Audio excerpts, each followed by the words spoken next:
7 katao naman ang naitalang namatay dahil sa leptospirosis sa Ilocos Sur. Nakatutok si Ivy Hernando.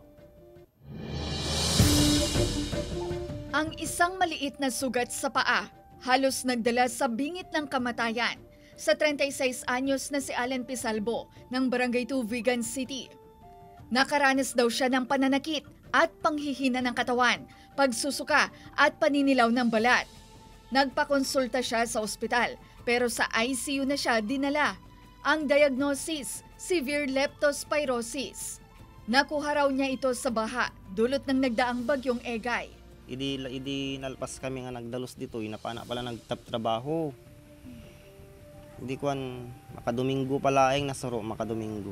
Doon jay mari na po nga madin. Nakaapak raw siya ng bubog pero lumusong pa rin sa baha na walang bota. Hindi rin siya agad nakainom ng gamot kontra leptospirosis. 4 na beses siyang na-dialysis.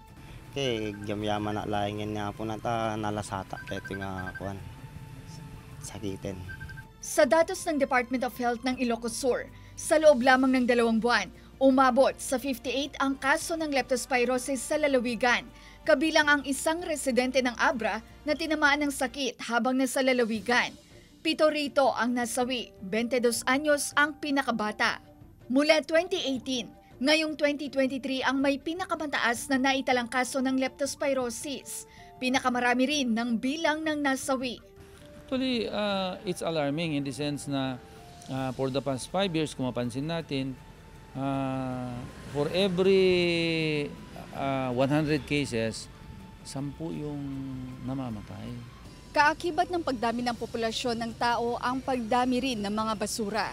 Ayon sa Health Authority, bumabagsak ang sanitation condition ng lalawigan at ito raw ang dapat na masolusyonan upang maiwasan ang anumang sakit gaya ng leptospirosis.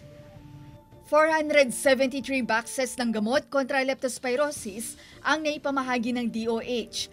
Dapat raw magpakonsulta agad sakaling makaranas ng sintomas. Ayon sa Health Authority, hindi lamang sa ihi ng daga maaaring makuha ang leptospira, kundi maging ang mga infected na hayop tulad ng baka, baboy at aso.